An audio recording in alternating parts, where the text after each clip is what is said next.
Hello everybody, Mitzi Cruz, host of Lincoln Live, and I'm here today with Shanti Landon, and we're going to learn a little bit more about her amazing blog, Life Made Full, as well as the great work that she does for the county of Placer. So can you start off, Shanti, by telling us just a little bit about yourself? Yeah, so yes, my name is Shanti. It's not Shanti, it's Shanti. And I've been married to my husband Chris for 19 years, and he's a math teacher at Lincoln High School. And I think probably best teacher on campus, but that's just, I'm probably a little biased. So, and we have 5 kids. 4 of them are adopted through foster care, and they range in age from 14 down to 9. And I became a blogger about almost 6 years ago, and then just recently started working for Placer County as well. So that's me.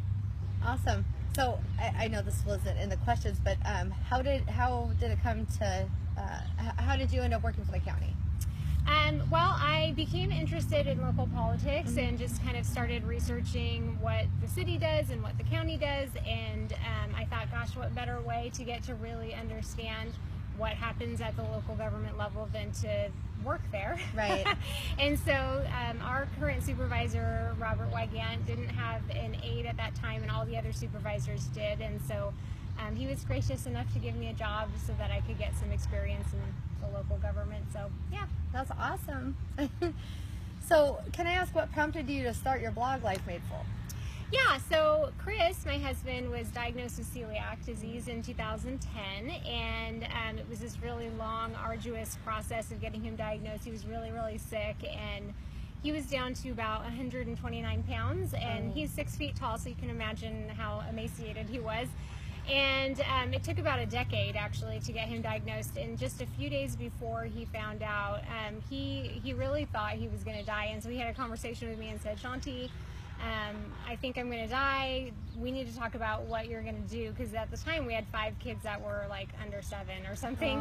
And so it was a really hard time. And when he got diagnosed, he cut out wheat. And so in case you guys don't know what celiac is, it's an autoimmune disease where your body attacks itself anytime you ingest any type of wheat gluten. And so we cut out gluten for him, and he gained like 20 pounds in a couple months, which was awesome, except for he just didn't feel better. And so we went back to the doctor, and they didn't know what was going on. And after seeing, seeing a series of doctors, we found out that his intestines were permeable, and so everything that he was eating was just leaking into his bloodstream. And so his body was just seeing everything as a foreign invader. And so really all he could eat was meat, vegetables, and like a couple fruits. And so for about 6 months I was making separate meals for him and then for the kids and I thought after a while, you know, I think what he's eating seems pretty healthy. Maybe we shouldn't eat mac and cheese and goldfish all the time. Yeah. And so I switched our whole family to kind of a paleo type diet. And after a couple months of making like steak and broccoli every night for dinner, I'm like, I need to come up with some new recipes. And so I thought, okay, I'll create a blog, and then if I come up with a weekly meal plan, maybe it'll motivate me to come up with new stuff if I feel like there are a couple people out there reading it. And so that's how it started. It started as just a food blog, and I kind of created it to help other people who are having food allergies, as well as to help myself stay motivated to come up with new recipes. So, gotcha. Yeah. You know, and that's tough, because as a former blogger, not a vlogger, but a blogger, being consistent with adding content because life gets so busy, you know, but certainly people are looking for that. So that's awesome that you've been able to maintain that with 5 kids and a full-time career. You're just incredible. Oh, thanks. So what type of information might people find when they visit Life Made Full?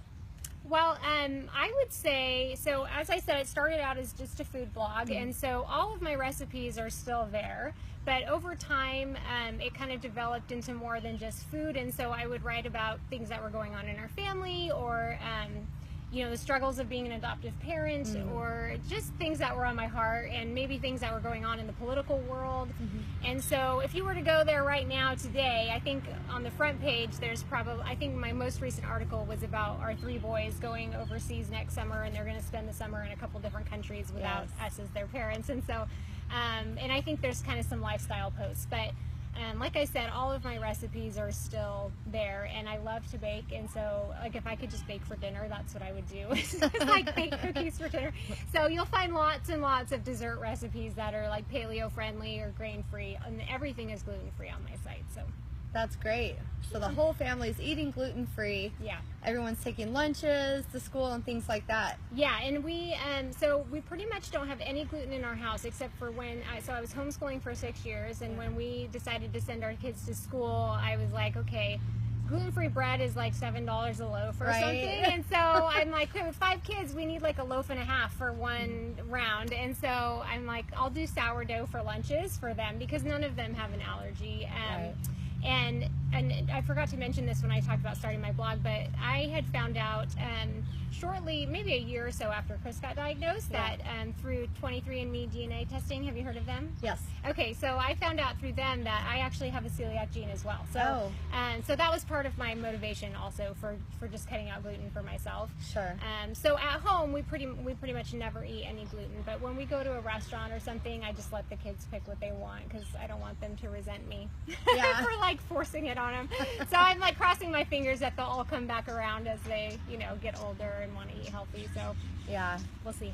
I totally get that. Yeah, teenagers are hard, right? They're hard.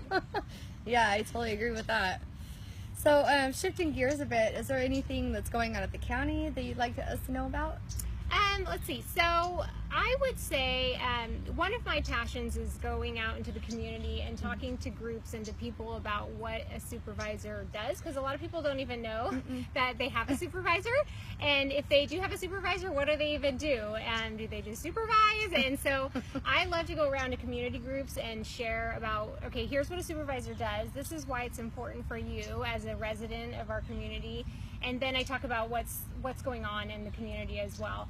And so last month I just spoke at a mom's club in Rockland, and it was a ton of fun and really interactive, and got really great feedback on insight, because I think there was one person in the room who knew that they had a county supervisor and no one else did. So I love to do that. And then in addition to that, November 20th, Supervisor Weygandt is going to do a State of the County presentation, and it'll be at the Lincoln MAC, which stands for Municipal Advisory Council, and it's at Mount Pleasant Hall in Lincoln at 7 p.m. So that would be a great place for someone to come who, since we don't have time to talk about all the things going on in the county, he'll be talking about affordable housing, about what's going on with the homeless issue, economic development in our area, as well as just a bunch of other stuff that's going on in Lincoln. And so it would be a great one for people to attend. And there's a Q&A time too, so just so you can pick his brain about concerns that you might have or questions that you might have. So yeah, and that's great. So that's actually a Monday, right? It's a Monday night. Yeah. Okay. And what time did you say? 7 p.m. Perfect. That's great. Yeah. So do you have, could you possibly kind of give us a brief little rundown on what your day looks like? Yeah, I think part of the reason why I love my job so much is because it's different every day. So it's not like I go in and know, okay, from 8 to 5 I'm going to be doing this. But in general, we'll usually have a couple constituent meetings. So maybe someone has a concern or an issue in their neighborhood, or they want to ask a question, and so they schedule a meeting, and so we'll meet with constituents, and then we'll also meet with various staff in the county. So depending on what current projects are going on, maybe we'll have a meeting about something that's getting built like down off of Sunset Boulevard in Rockland. Maybe we'll have a meeting about the homeless shelter, and we'll get an update on what the status is. Which, by the way, that reminds me, on November 14th, there is a board meeting, and they'll be discussing the current status of a proposed homeless shelter for Rockland, which is right on the border of Lincoln and Rockland, actually, across from the jail. And that'll be up in Auburn. And so I know a lot of people will come out for that one, and I think it's an evening one at like 6 p.m. So you can check the county website for that as well. But so anyway, my day goes, it just depends. Some days I start really early and I end really late, and so I'll have like a 12-hour day, and then other times I'll have like a 3-hour day. So it just depends. It's different every day. Gotcha. Yeah. That's pretty awesome. Yeah, it's great. I love it. I love change, and I love like variety. So yeah, it's a great job. Yeah, you have to with 5 kids. Yeah. Yes, no kidding.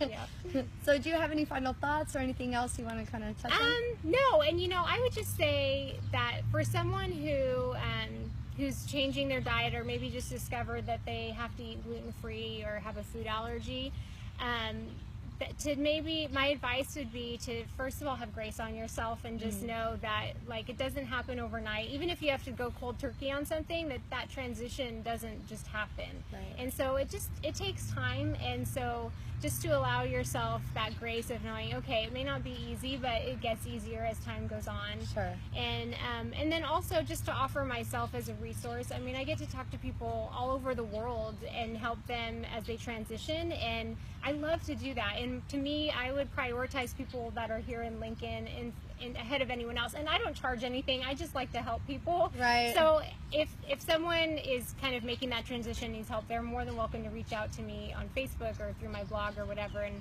I'll do my best to help, even though now that I have a real job, it's a little harder, but I try and make time to do that because it's important to me. So yeah.